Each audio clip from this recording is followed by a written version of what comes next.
Dans nos structures de santé, s'est installé un fossé croissant entre les compétences techniques du personnel soignant et les attentes humaines, émotionnelles des patients. Pourquoi les patients se sentent-ils parfois mal compris, maltraités ou négligés malgré les soins techniquement adéquats?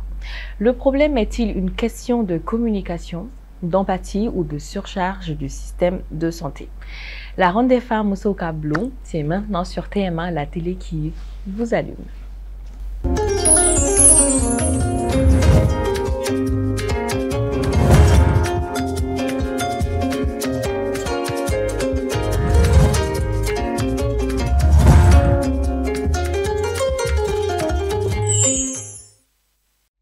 Salam salam la famille, j'espère que vous allez bien. Ko di bashite ola au folendo fo au sigoro la malikono ani malikoka aywa anflene ga nyon so ranga ninkene mandin kane no muso ga bloyi ko kabe muso ko nga kuma rebe fo ninkene ko nana una nyona chama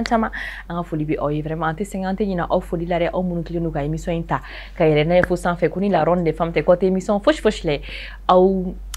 je veux dire on peut pas vous remercier assez quoi anti seka nyina ko remercier dongodo sangane wati be wamba ko message ubeyde abtu ka message uchi abtu ka partage ke réseaux sociaux kan parce que émission ici ku yo awere de kamay donc amna do nga émission babu kon nala ni oé ni semaine ni émission yi donc on va parler entre guillemets la thème fort nos hôpitaux entre tension et incompréhension entre les patients et soignants et les soignants. Donc amna kuma e hakemumbe barabatoka oni anga kenya barakalauka. Oui.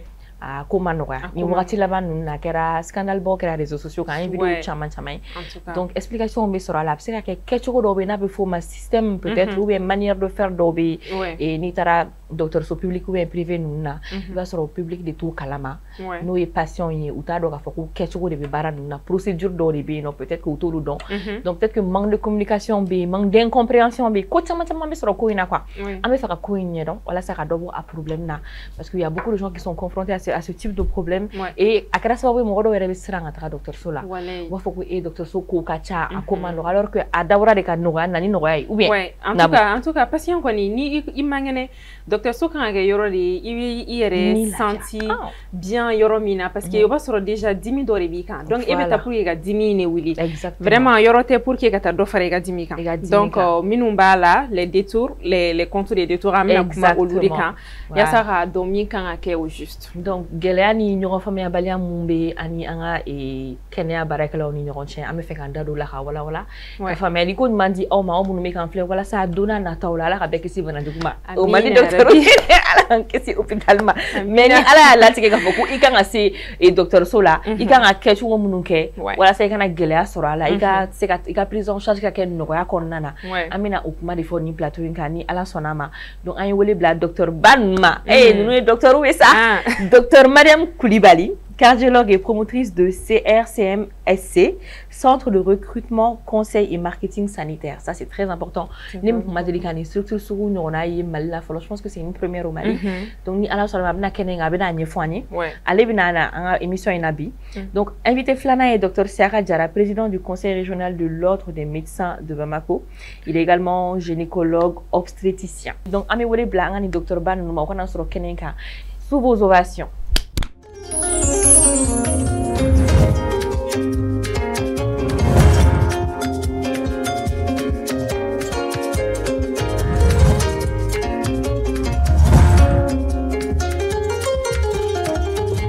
Obisibla kene konnana on ambeku docteur Sajo Mariam Koulibaly oni docteur Siaka Djara de la kananga plateau kano ndali chien flé donc Mariam ma fi maki bisibla kene konnana on ambeku obe musuga blou kene konnana amina kuma kene ako sabatiko nyumanka vraiment parce que mo chama traumatisera événement dola chama kera donc ambe fara fa famille sorala anga sorala o ref na mun me kan flora sorala donc obe do kene kono ni o ka fulikain micro avec micro ta voilà ni be folie di en la diabara bema ni toy Sadio Mariam Koulibaly ni docteur ni sigiro bena Bamakuma d'accord ni nga conseil ni nga patron ni bien d'accord le président du conseil national de l'ordre des médecins de Bamako OK encore do nga patron do an sera kenenga jarani parce que en docteur typement kuma do la kuma balia ba to fɛn dɔw bɛ na mɔgɔw ni ɲɔgɔn cɛ i bɛ taa sɔrɔ communication dɔrɔn de don manque de communication o nɔba bɛ nin fɛn in na donc bi an bɛ Ala deli an bɛ min fɔ a ka bin kulo kan a ka mɔgɔw cœur apaisé parce que an bɛ yan population dɔrɔn de kama i y'a mɛn dɔgɔtɔrɔ population de don dɛ en tout cas voilà hali ni population ma bana an ka Ala deli aw kana bana mais aw kana prévention na an ka kumaw fɛ an ka aw ladi ka bana kunbɛn voilà ça c'est important d'accord voilà ok merci Ojaraye merci beaucoup docteur à votre tour merci beaucoup Ojaraye foli Jaraye an yɛrɛ bamanan mais souvent bamanankan ka gɛlɛn ma nɔgɔn dɛ voilà effectivement ne ye Siyaka Jara ye d'accord ne ye dɔgɔtɔrɔ ye min ka baara ɲɛsinnen don musow ka banako ani jiginni ko d'accord filanan ye min ye Bamakɔ médecins ka danaya ta ka d'anw kan k'an kɛ ordre régional des médecins de Bamako président ye d'accord ni yɔrɔ la n bɛ foli lase n ka maître bɛɛ ma ka foli lase ordre national ni ordre régional bɛɛ lajɛlen ma k'a fɔ aw ni ce a ka wele la inchallah an seko ye min ye k'o d'aw ma kunnafoli la a ka thème nin kan an bɛn'o d'a ma parce que ni thème yɛrɛ ye fɛn laɲininen anw yɛrɛ fɛ ka se ka message dɔw di dɔgɔtɔrɔw ma ani banabaatɔw ma. Merci. Amina continue dans l'émission Angababu Konnala. Une semaine à nous et nos hôpitaux entre tension et incompréhension entre les patients et les soignants. Nous et Akemombe Anga Kenya Barakala Oni on che non les clients on nous clients on nous patients nous barabato yi donc me fait courir dans l'émission ina la présentation ko fe ni ka docteur ou folen ko fe ou foli ko nyuma kelen ko fe Amina do babu Konnala ni ningal folo yi munde ne fe ou de compétences médicales yɛrɛ jumɛn a bɛ fɔ wagati jumɛn de la ko karisa ye médecin ɲuman ye walima ou bien ni docteur ye compétences médicales ɲuman bɛ u la quoi c'est à partir de quel moment qu'on peut dire ça pour commencer la question s'adresse à vous deux en même temps. D'accord. Merci beaucoup. N'a y'a ɲininka compétence la o b'an bila ka fɛn dɔw ɲɛfɔ a ɲɛna. Follow du docteur Johnny. Le médecin c'est qui? Voilà, exactement. Le médecin c'est un professionnel de santé qui est désigné à faire le diagnostic de la maladie et qui donne le traitement. À qui? Le patient. Maintenant, le patient aussi c'est qui? Le patient c'est cette personne-là qui vient voir pour des soins médicaux ou bien qui vient consulter un médecin pour une maladie connue. Ça peut être une maladie, une blessure ou n'importe quel problème de santé. Et mais ce qu'il attend, c'est le traitement. Donc il vient pour le diagnostiquer et il vient pour le traitement. Docteur, c'est important quoi, pour que Beka se gagne famille, il faut ça. Amado, yani encore fort. Docteur numéro est amani ka fo docteur est Johnny. Docteur est moyen min qualifié les no ka banabato ka bana segese ka do bana min bala flana miye ka kla ka fura di min be se ka banabato ni lafia se ka ke bana yi a se ka ke banali a se ka ke fen wore min yere shini ultikeligne parce que kena ye fen do ye a kadun bana direct be mais fen wore be min ni bana yere tikeli olu la nyinu be kena ade mais banabato yere joni ale binali ka furakɛli hukumu kɔnɔna na mais a bɛ mun de ɲini ka taa dɔgɔtɔrɔ fɛ yen dɔgɔtɔrɔ k'a dɔn k'a fɔ min b'ale la ani min ka kan pour que ka tɔɔrɔya nin ta ka wuli ka bɔ a kan bon n'i ko compétence a bɛna mɔgɔ min fɛ yen o ka compétence ye jumɛn ye la compétence c'est l'ensemble des connaissances et des attitudes qui permettent à une personne qualifiée, c'est-à-dire un personnel de santé, c'est-à-dire de fournir des soins de qualité. Donc, aux compétences qu'on a, il faut que Donia soit là. Donia fait à casser qu'à Kewaluke, avec un comportement là, pour que casser qu'à Mohamed à non fait, qu'à Fondama, Mimbo ou ni Lafia, Here Ani Badena, qu'à Keyorola, Mimbe, ale yɛrɛ kunnawolinen no yɔrɔ min na o de ye compétence ye o compétence ni a ko ka ca compétence ça peut être théorique c'est-à-dire a bɛ kalan minnu fɛn min kɛ i ka dɔnniya ba ninnu i bɛ taa livre ba minnu kalan i bɛ o ye kalan ba o ye théorie de i bɛ min kalan science yɛrɛ kunna na mais c'est pratique aussi parce que il faut savoir manipuler l'outil que tu as appris donc i b'i ka baaraw i b'i ka pratique kɛ i b'i si ka baara la si je prends l'exemple e nana ne fɛ yen ou bien i taara dɔgɔtɔrɔ fɛ yen a y'a fɔ bon ni bana nin b'i la ni bana ça peut être kɔɲɔmuso yɛrɛ mana kɔnɔ ta sisan n'a taara ni fɔɔnɔ min kɛra sisan a bɛ fɔɔnɔ mais mun de bɛ k'a bila fɔɔnɔ na dɔgɔtɔrɔ fɛ a ye kalo bila mais il faut que ka échographie kɛ mɔgɔ min b'o échographie kɛ o pratique nin dɛ o de ye compétence dɔ ye parce que min yɛrɛ bɛ e lajɛ a bɛ se ka kɛ compétence min b'o la o ye connaissance ta ye mais pratique ta ye e b'i bila ka taa min fɛ yen ka taa échographie kɛ o ye compétence de ye mais la compétence aussi elle est relationnelle relationnelle pourquoi parce que e bɛ taa dɔ fɛ yen aw yɛrɛ dama ni ɲɔgɔn cɛ e yɛrɛ ka mɔgɔ minɛ cogo olu o ni ka mɔgɔ bɛrɛbɛrɛ cogo o b'a to kɛnɛya fana bɛ sabati o ye compétence dɔ de je vais vous donner un exemple moi mon patron a dit que il y avait 2 vieux dans la salle de réception ils sont venus pour consulter le même médecin ils sont en train de sympathiser dans la salle il y a l'autre qui a dit ce médecin là ce qui me plaît chez lui quand je viens chez lui et qu'il met sa main sur ma poitrine très froide là ça me donne la guérison directe. Na ta kasuma le mala. Ta kasuma le mala dag ale disi ka dɔrɔn ale bɛ sin ka kɛnɛya ten. Voilà. Docteur kɛra magicien de. Baguette magique ba bolo. C'est parce que o ye compétence relationnelle de. L'autre a dit moi quand à chaque fois que je viens chez lui en partant il me donne 1000 francs. Avec wardi alema. Avec wardi alema. Donc ale binale docteur ma ko ale be kenya mais ni 1000 francs ko mana di kaba wale ka kenya soroleni donc voilà un peu la maladie wa ko ka be kungolo de fana la c'est psychologique ou fana yoro fana be c'est tiens maintenant compétence fene be dans le jugement clinique c'est-à-dire il faut savoir faire une évaluation clinique donner le diagnostic juste c'est-à-dire banabato nana min kam are mako be mina jonjon ko fayena ko nyini ko don are mako bola. Mais il y a l'autre compétence qui est plus importante pour nous, c'est l'éthique et le professionnalisme. C'est-à-dire l'éthique et le professionnalisme nous permettent de dire que le médecin va travailler dans les règles de l'art. Avec barake tellement de là. Voilà un peu ce que je voudrais dire par rapport à la compétence. D'accord, ok. Donc, voilà, okay. Merci. Docteur Sadio, Ebina Dofra, Alega, Docteur Gakmaha. Non, il connaît bien qu'il n'a pas dit. Il me fait qu'à donner Faraka. Aïe, à Befo.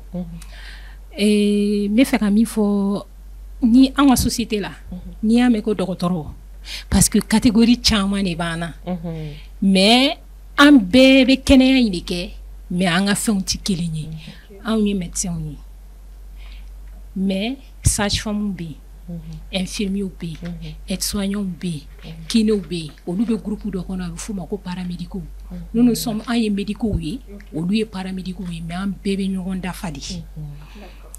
Bon, compétence actuellement, compétence qui l'allait nous fly. Compétence technique B, ça c'est pure technique. Ani soft skill fanabe ou yéreka personne. Voilà.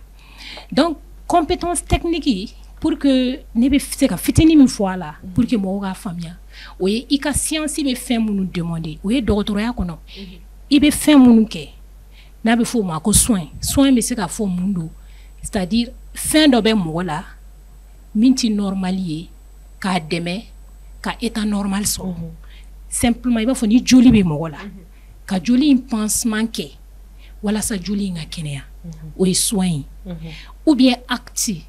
be se ka kemoyi simplement ka mo ka tension ta oui acti ika se ko oluke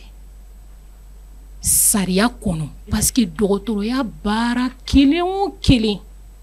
sariyaw de défininen do ala 1 na 1 ni be pansement kɛ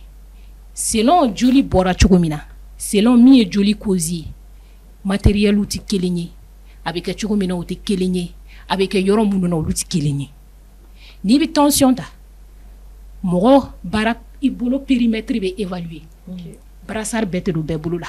min bɛ kɛ ka denmisɛnnin ta ta o ni mɔgɔkɔrɔba ta tɛ kelen ye a tigi fini serelen man ka k'a la nin bɛɛ de bɛ jate minɛ donc olu ye science ka sariyaw ye parce que il y a des années en arrière scientifique y olu élaboré k'olu kɛ sariyaw ye an b'olu kalan o ye acte ni soin i ka se k'o kɛ sécurité kɔnɔna na c'est-à-dire i kana tort causer i ka banabagatɔ la i kana tort causer i yɛrɛ la parce que fɛn dɔw bɛ yen c'est pour soignant yɛrɛ ka protection do k'o kɛ correctement sécurité kɔnɔna na bɛɛ k'i ka bɔta sɔrɔ a la o ye compétence technique ye bon compétence soft skill ye mun ye bon t'o dɔn kosɛbɛ bamanankan na mais o ye hadamaden yɛrɛ kɛcogo ye i b'a fɔ mɔgɔ bɛrɛbɛrɛ cogo a kunbɛn cogo c'est vrai dɔgɔtɔrɔya ye déontologie définie mais o tɛ hadamaden falen quoi i b'a fɔ dɔ bɛ yen i mana ko ko k'ala a tɛ dimi o y'ale hadamaden kun ye o tɛ dɔgɔtɔrɔya ye dɛ o y'ale hadamaden kun ye dɔ bɛ yen mɔgɔninfin yɛrɛ de ka d'a ye mɔgɔnin la personne aime hadamaden ka d'a ye o fɛnɛ ye atuba dɔ ye dɔgɔtɔrɔya la donc olu ye i yɛrɛ personne ka compétence ye donc ni fila i bɛ moyen de ɲini nin na parce que mɔgɔ si tɛ se ka kɛ parfait an kana ɲɔgɔn nɛgɛ dɔgɔtɔrɔ wo paramédico wo an si tɛ se ka kɛ parfait ye donc ka ninnu kɛ nin sariyaw kɔnɔ science ye sariya minnu défini bɛɛ ka sécurité kɔnɔ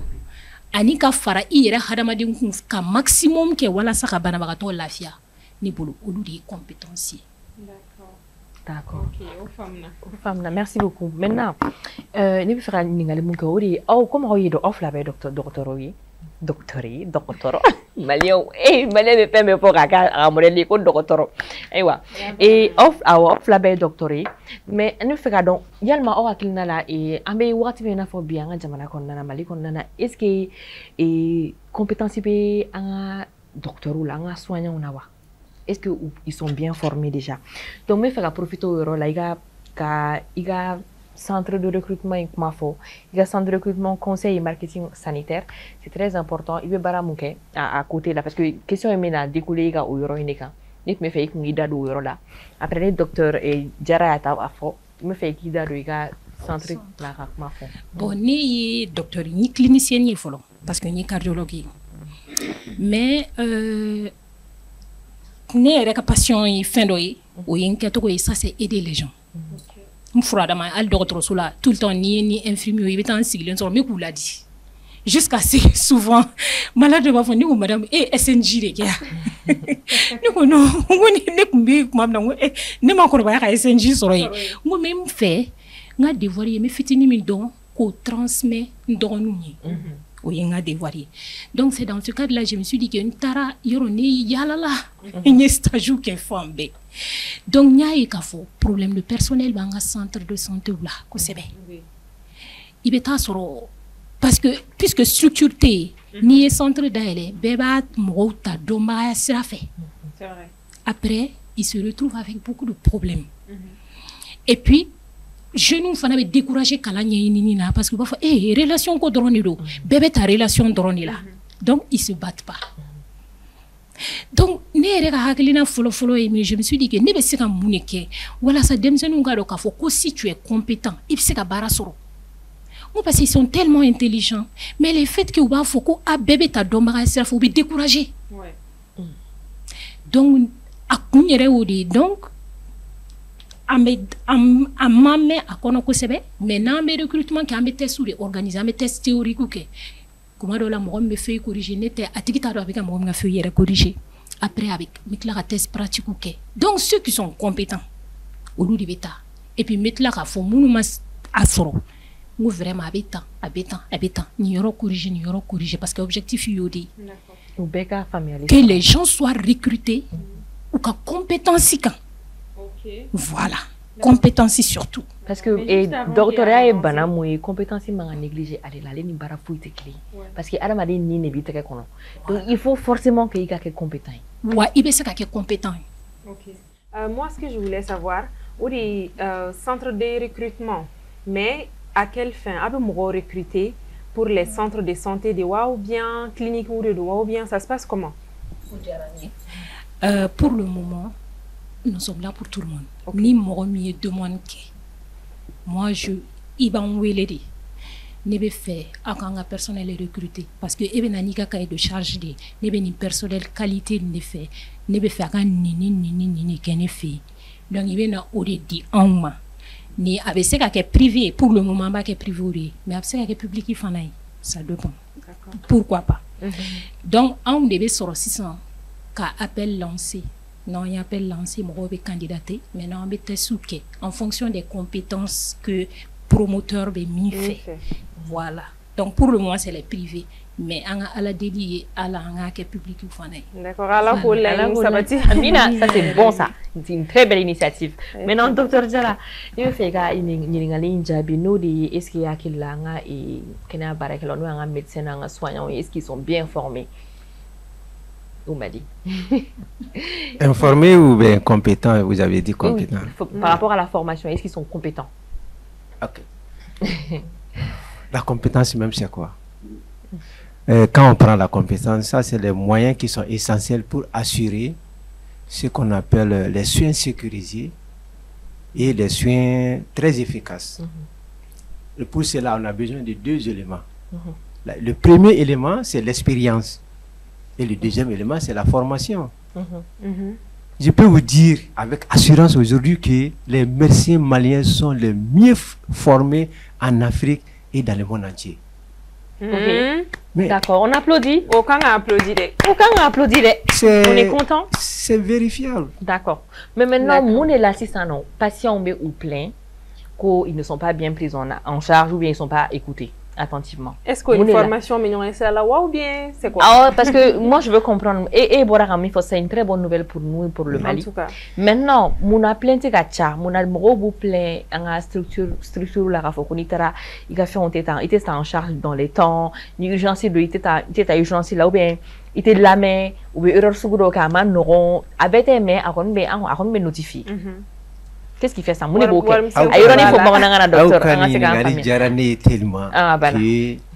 Aujourd'hui, Denis Doreban qu'on faut qu'on oublie Kaboy. Mon mamie famille. Mon be docteur ni établissement de santé confondant. Docteur Sou. On est docteur Tikili. Docteur Sou qu'on barakela bêti docteur fini. Alors, tout ce qui se passe dès qu'il s'est mis de docteur d'affaires, docteur. En ministère banaka information donc concernant l'accueil. Mais le personnel de l'accueil là, le premier rideau, il n'y a aucun médecin là-bas. Ah, ce ne sont pas des médecins de formation. Il n'y a aucun médecin là-bas. Prenons l'exemple sur un hôpital. Quand tu rentres à l'hôpital, une zone de folle beignonie. Réceptionniste, c'est ça. Exactement. Oui, docteur. On est docteur. Mais docteur, ce qu'on a barakala de deux. On est docteur qui a compétence, docteur qui a pris en charge de beignonie sera là. Et puis t'as remis na fene et ni mo be munu beignonie for oui mo fene mun na la no e ka hamina ko e na hamina ko na de. Ini o nyogona de fene be nyoganye folo avec quelques cigarettes no fait avec quelques bien no fait ni e manga soraye docteur fene to be nye oui docteur ka compétence ya non deuxième des choses ni bora accueil service de réception assistant ni nana docteur so konana dans docteur jamana baula ni dona hôpital baw kono yoro do be maladie ou be bonyona ya mba fo mako le système de tri o yoro de la urgence ou be bo ni meta yoro na parce que docteur fene be docteur ya e bolo fala chamani amba fo mako spécialiste o yoro la fene défaut babanga malien là l'état malien a tellement bien fait la pyramide sanitaire c'est-à-dire docteur banabaatɔ kan ka bɔ niveau dɔ la ka taa niveau dɔ la e man kan tɛ ka t'i yɛrɛ sɔrɔ fo sanfɛ ka sɔrɔ i ma tɛmɛ dugumala fɛ dugumala ye jumɛn ye an ka CSCOM i bɛ taa yen de fɔlɔ n'u dɛsɛra u b'i bila ka taa dɔgɔtɔrɔsoba wɛrɛ an b'a fɔ o ma ko centre de référence ni olu fɛnɛ dɛsɛra u b'a fɔ k'a fɔ e ka taga hôpital la dɛsɛ kɔrɔ tɛ ko u tɛ se dɛ an ka plateau techniques équipés no niveau de la ni bɛ se k'a kɛ yan a compétence bɛ ne la k'a kɛ mais j'ai pas le plateau technique au niveau du CSCOM ne b'i bila ka taa ɲɔgɔnna dɔ fɛnɛ bɛ yen ne n'a ka kalan bɛɛ ye kelen ye dɛ mais ale bɛ yɔrɔ min na e ka bana kan ka furakɛ yen de parce que ne ka dɔgɔtɔrɔso minɛnw tɛ ne permettre k'i ka baara nin kɛ n'i bɔra yen i bɛ se hôpital ma maintenant n'a a sera yen sisan donc yani i ka se dɔgɔtɔrɔ yɛrɛ ma e bɛ tɛmɛ étape min bɛɛ la olu b'o bɛɛ de kɛ dɔgɔtɔrɔ ka problème ye o ye fɔlɔ ye filanan ye min ye e bɛ taa sɔrɔ dɔgɔtɔrɔso kelen na dɔgɔtɔrɔsoba ninnu na dɔgɔtɔrɔ kelen bɛ yen a ye baara daminɛ sɔgɔma fo ka taa se wuladafɛla ma a bɛ banabaatɔ min ye a ka ca donc ni mɔgɔ 30 sigilen bɛ e da la et normalement an ka baarakɛ taabolo la ni damanatɔ donn'i fɛ yen quel qu'en soit étape de b'a la o a bɛ min fɔ min yɛrɛ de ka gɛlɛn kosɛbɛ o accueil de ye o accueil min bɛ don fɛn dɔ kɔnɔna na an b'a fɔ min ma ko interrogatoire bon o interrogatoire ye normalement banabaatɔ kelen i 15 minutes de kan ka taa o la filanan min ye examen fɛnɛ na 15 minutes de kan ka taa o la fo ka taa se ordonnance ni fɛn ma o ye minute joli minute 30 bon n'i y'a jate minɛ o la mɔgɔ min bɛ sigi an ka dɔgɔtɔrɔ kelen da la a ka ca a ma donc tu es obligé k'i yɛrɛ adapter dans le contexte donc n'i b'o kɛ a tɛ ɲa défaut bɛ se ka ye yɔrɔ dɔw la i yɛrɛ bɔ i yɛrɛ sagona tɛ donc k'a fɔ ko compétence t'anw na bi ni mɔgɔ o mɔgɔ y'o f'i ɲɛna a tigi ye fɛn fɔ min ni tiɲɛ bɔlen tɛ d'accord Sadio i ka hakilinata di nin question in na mun de la mɔgɔw b'a fɔ ko dɔgɔtɔrɔso la n'i taara k'u t'i occuper i la ka ɲɛ pourquoi est-ce que les patients se plaignent par rapport au traitement des médecins ou des bon docteur Diarra y'a fɔ cogo min na parce que moi ne bɛ kuma agent de santé bɛɛ de tɔgɔ la voilà problème ka ca c'est vrai la formation on se bat mais on ne dirait pas qu'il n'y a pas de problème parce qu'il y a plusieurs composantes santé domaine et il y a plusieurs niveaux de formation santé domaine souvent qui peuvent poser problème. Est-ce qu'on a pu contrôler? Par exemple, il y a paramédicaux, il y a beaucoup d'écoles privées. Est-ce que a pu contrôler par l'État? Point d'interrogation. Actuellement, le même problème commence avec même les médecins des écoles privées. Est-ce que l'État peut contrôler? Point d'interrogation. Maintenant, le système d'accueil et d'orientation. Accueil et orientation, c'est-à-dire parce que c'est une vitrine. Parce que on a fait de follow doctorso ni bi doctorso te kilene. On est un problème. Ouais. Aramadé me fait bi quoi. Follow là, et tout me nadoro, il be froqué. Un point. Il te doit rien. Il te me sera chaman fait. Aïe me bi. Il be comment fait chugumina aux qualités. Il bo nini. Bi il be da salle min kono aux qualités. Il bo nini. Et blousi couleur mimé docteur kana aux qualités il va exister parce que Dieu avec attaquer. Maintenant dans les grands hôpitaux là on parle avec même hôtellerie comme hôpital qu'on a parce que ça veut dire que haramadi parce que ambi yala bien-être avion bi ambi tadien doula ambi fewera oui confort donc ambi fewera ou fait ce qui fait que follow time un taux faible exactement en fait au début quand au début ne boulot problème il y a origine béni quoi parce que souvent on a d'autres sous ma boli évolution non fait c'est vrai effort bekake mais on ma boli faut casser au degré là moi de beta habitat du goût de la sano avec qualité mouillé avec na faut non c'est pas possible il va médecin manitanke alors que au Jabana là tu as besoin de 2 mois pour avoir une consultation spécialisée. Il ne prend que 10 personnes ou 5 personnes. Il a son temps qu'à consacrer et là. Donc, ni nana, Ni nana do yanta la tu es, il est choqué quoi. Et c'est normal. Mais non, il veut faire insister côté moi. Accueillir vraiment. Accueillir c'est très important. Parce que et justement accueillir il va un service bari do dien yoro to la. Service belebele ou de do parce que o de be docteur sur la marché. Parce que moko kan boli kan ife abe de pas accueillir chugala. Il be ta so kuma do la. Docteur Jara fo chugum na bana baka to be na sisi docteur ka dala kuma na ba so toshita la. Ouais. Yana ka sika ka bieta. Kata dossier ko nyanabo kata ni nyanabo ibi ta sura segena a dosu ka sileni bena sigi donc na mena arana dondra avec elle parce que ami segen be segen akacha donc ato amoko bala akacha donc en kan a changer ka tout dien no fait quoi parce que système d'accueil d'orientation non avec ces cas milliards là de docteurs ko voit comment avec ces cas là pour fana parce que la santé coûte cher camion entretien avec personnel ça il faut que docteurs soient marcher wari ni yoro téré mais pour que docteurs soient ka sika fonctionner faut que ça marche pour que tourner mene bolo ono babala formation yoro il y a des problèmes comme il y a de très bons médecins au Mali très bons médecins au Mali mais il y a des efforts à fournir. Ouais. Voilà. Des médecins et des paramédicaux. Okay. Il y en a qui sont bons. Mais efforts quand on regarde ça. Ça, d'accord. D'accord. Ok. Ah bon? C'est très important. Effort quand on surtout accueillir. L'accueil, ça fait tout. En fait. En général, les travailleurs là, ils m'ont qui la met, ils écouté, ils orienté kanya. Maintenant, faut que tu aies doucement Mali cool. Accueil femme administration, service ou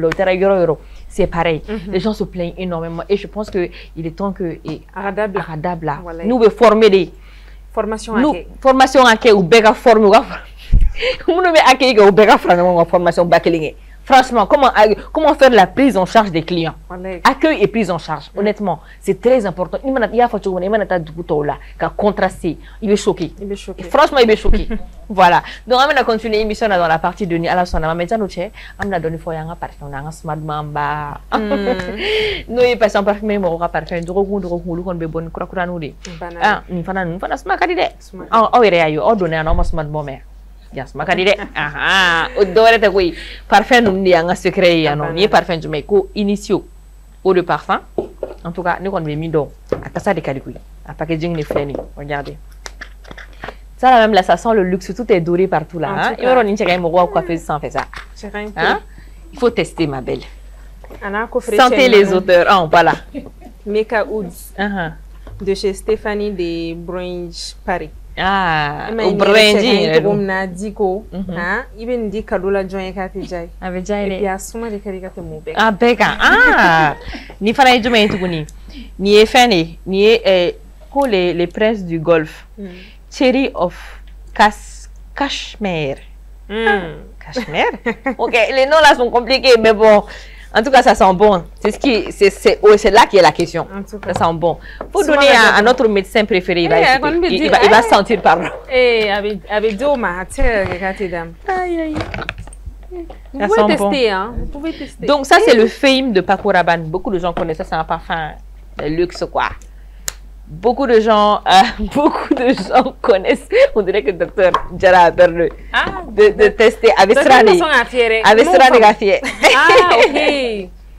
Ah, il est d'accord, ok. On comprend. Ce sont de très bons parfums. Voilà. Donc, n'hésitez pas à avoir un parfum, à avoir un stock pour le mois, pour l'année, voilà, pour tout ce que vous voulez. Tout ce qui est bonne senteur, là, c'est la Passion Parfumerie. En ce moment, le numéro s'affiche en bas de vos écrans et la boutique se trouve à Tolokorobougou en face de l'Énergie. Et on se retrouve dans la partie de... Voilà. Je vous laisse avec du parfum sur vous.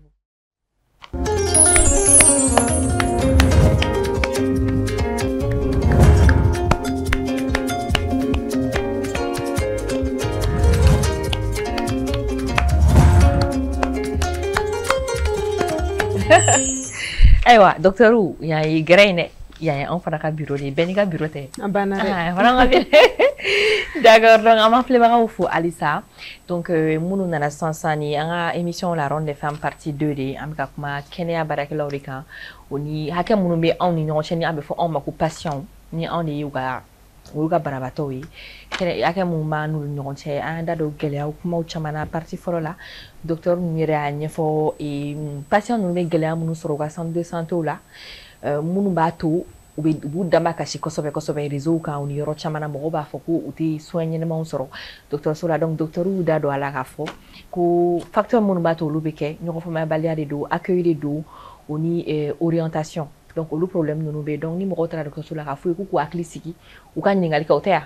u ka ɲininkali kɛ u ka accueil ɲininka kosɛbɛ u kan ka taa yɔrɔ minnu na u kan ka prise en charge kan ka kɛ cogo minnu na donc a bɛ ta ka ɲɛfɔ depuis yen yɔrɔ de la donc mɔgɔw ka taa ni kow ye ni hakili sigi ye je pense que n'o kɛra gɛlɛya caman bɛ bɔ a ko ninnu na donc jan'an ka taa ɲɛ kosɛbɛ halisa an bɛna an ka partenaire n'an ka sponsor an bɛna olu fo ni émission in na minnu kɛlen don ka émission in jukɔrɔma tonton minnu sababuya la émission in bɛ yan nɔ a bɛ ɲini ka san 5 sɔrɔ a tɛmɛ kosɛbɛ ni ala sɔnn'a ma donc n'u fɔlɔ n'o ye Dream Cosmetics yan n'olu fana bɛ ɲɔgɔn bolo olu ka baara ye farikolo dilanni de ye cɛ fara muso kan denmisɛnnin fara maakɔrɔba kan n'i ko k'i bɛ fɛ i fari ka ɲa dɔrɔn i b'i sɔgɔ Dream Cosmetics mɔgɔw ka produit cosmétique la o mana bɔ yen nɔ suma duman ko ta fanfɛla la an bɔra k'o kuma fɔ sisan plateau fɔlɔ kan jan'an ka se yan nɔ o ye passion parfumerie mɔgɔw olu ka baara bɛnnen bɛ suma duman ko dɔrɔn de ma a kɛra sokɔnɔna ye a kɛra salon ye a kɛra chambre ye o chambre ni sokɔnɔna e k'o bɛɛ tɛ kelen ye sa a kɛra drapeau ye a kɛra rideau ye a kɛra parfum d'ambiance parfum de maison ninnu parfum d'intérieur olu bɛ yen ka taa adamaden yɛrɛ farikolo la ka daminɛ ɲɛgɛn kɔnɔna na ka na se fo kɛnɛmana ma i b'i ko cogo min na ɲɛgɛn kɔnɔ ni gel douche suma dumanw ye u bɛna bɔ yen ka brune dumanw fiyɛ ka crème dumanw mun olu ka tila ka parfum yɛrɛ fiyɛ a bɛ fiyɛ cogo di voilà olu bɛɛ bɛ sɔrɔ yen information ninnu bɛɛ bɛ sɔrɔ passion parfumerie la aw mɔgɔ minnu tɛ se ka bouger fana aw bɛ se k'u wele u ka numéro la u bɛ na aw livrer fo aw sigiyɔrɔ la o mana bɔ yen nɔ jumɛn bɛ yen les produits ka di ne y'a dɔn e bɛna taa e bɛn'o de fɔ ne ɲɛna mais dis-moi parce que an lafiyara kɔɲɔmuso kɔnu minnu bɛ yen sisan an bɛ lafiya an bɛna kadi baden kadi conseillère de bila e kun ka taga n'a ye ka tiɲɛ fɔ ni kadi ma lafiya les produits ka di u mi lafiya u ye bɛɛ de lafiya wala ne kelen tɛ o y'an lafiya de parce que i bɛ taa produit caman ta gamme de produits i b'a sɔrɔ a bɛɛ bɛ yɔrɔ kelen mayonnaise bɛ yen nɔ beurre bɛ yen nɔ bouillon bɛ yen nɔ moutarde i bɛ taa dɔrɔn k'a bɛɛ ta k'a bɛɛ ta yɔrɔ kelen i yɛrɛ bɛ se k'a fɔ cogo min na i b'a bɛɛ cɛ yɔrɔnin kelen ka taa n'a y'i fɛ yen nɔ k'i ka tobili kɛ lafiya kɔnɔna na a banna i tɛ sɛgɛn i tɛ nɔgɔ i suma tɛ bɔ exactement donc mɔgɔw ka n'u bɛ fɛ ka kɛ baramuso ye dɔrɔn u ka taga kadi produit ɲini k'a kɛ u tagama ɲɔgɔn ye u ka sugu kɔnɔna na u mana bɔ i tɛ alikaba fana bɛ yen n'i ye dumuni duman kɛ ka kadi épices exploiter ka ɲɛ i ka plat la k'a suma diya k'a suma diya k'i ka dumuni ye ko ɲa k'a cɛ yan i bɛ te kɔnɔ fana kalama min han k'i ka transit nɔgɔya ka dumuni jigin ka bereliw kana kɛ bereliw ka graisse brûlée tellement que position maɲi bi ka graisse brûlée u n'u ɲɔgɔnna caman ale ka ɲi kosɛbɛ mɔgɔ ma donc mɔgɔw k'o fana san ka golo bɔ an da o mana bɔ yen tomati fana bɛ yen nɔ dɛ lɔgɔti tomate concentré bɛ yen lɔgɔti n'a bɛ f'o ma ko jus ale fana ka ɲi kosɛbɛ ale bɛ dumuni diya ka sankɔrɔta ka yeyena ɲa ka couleur ɲuman d'a ma a t'a kumu a t'a kunnaya o n'u ɲɔgɔnna caman a qualité ɲumanba yɛrɛ de don ni mɔgɔ minnu bɛ lɔgɔti ɲuman fɛ kɔni i b'i la i b'o de ɲini k'o bila i ka gabugu kɔnɔ dɛ surtout dimanche cɛpu ninnu o ɲɛ bilenman in o ɲɛ k'o kɛ rouge ɲɛnɛmanba ye a b'o ja dɛ a b'o mago ɲa voilà donc olu de tun b'an bolo k'a fɔ ye n'o y'an ka partenaire ye k'u fo k'u sɛbɛkɔrɔ fo an bɛ continuer n'an ka émission ye an ka kɛnɛya kow ta fanfɛla la sisan an ye patients ka plainte fɔ médecin ɲɛna olu da don o yɔrɔ la k'a walawala sisan nɔ ne ko aw dɔgɔtɔrɔw ninnu yɛrɛ aw yɛrɛ bɛ mun de reprocher aw ka patients na en général difficulté jumɛn de bɛ aw n'aw ka patients ni ɲɔgɔn cɛ parce que c'est important si on écoute ni an y'an yɛrɛ lamɛn n'anw ye patient n'an y'an yɛrɛ lamɛn k'an yɛrɛ ka ɲininkaliw kɛ an bɛ dɔgɔtɔrɔw fana ka ɲininkali kɛ c'est sûr que i b'a sɔrɔ u bɛ difficulté u bɛ gɛlɛyaba de sɔrɔ u yɛrɛ fana ni patients ni ɲɔgɔn cɛla la peut-être que olu tɛ se ka professionnalisme tɛ se k'a permettre olu ka bɔ ka kuma dɔw fɔ patients ma parce que c'est pas déontologie tɛ quoi. Mais là c'est l'occasion. Je pense que c'est l'occasion où d'ado à la dénoncer. Exactement. Ka conseil ou dia kan fana. Bon. Ni ka la kɔlɔsili la. Parce que problème ninnu a bɛ dépend i bɛ service min na. Parce que problème tɛ kelen ye. Ne bɛ même problème global yɛrɛ min ye c'est que an tɛ kɛnɛya service fonctionnement dɔn. Voilà, parce que sariya dɔw de bɛ yen baara kan ka taa tan c'est normal e tɛ dɔgɔtɔrɔ ye o donc i m'i intéressé la c'est comme si ne fana tɛ tɔw t'a dɔn mais ne bolo an bɛ yɔrɔ min na sisan an kan ka essayer ka olu faamuya dɔɔni ka minimum dɔn quoi pour que n'i taara i dusu kana tiɲɛ parce que n'i bɛ fɛn fonctionnement dɔn ni ko dɔ kɛra i b'a faamuya k'a fɔ ko c'est normal mais n'e tɛ fonctionnement dɔn i dusu bɛ tiɲɛ o man ɲi parce que bana b'i kan déjà dusu tiɲɛ tɛ a ɲɛnabɔ donc deuxième chose ye min ye patience parce que souvent particularité caman bɛ se ka kɛ dɔgɔtɔrɔso la mais exemple di par exemple n'i ye cardiologue ye an bɛ to ka consultation kɛ cardiopédiatre la souvent yɔrɔ bloc de chirurgie cardiaque bɛ Mali la ça fait plusieurs années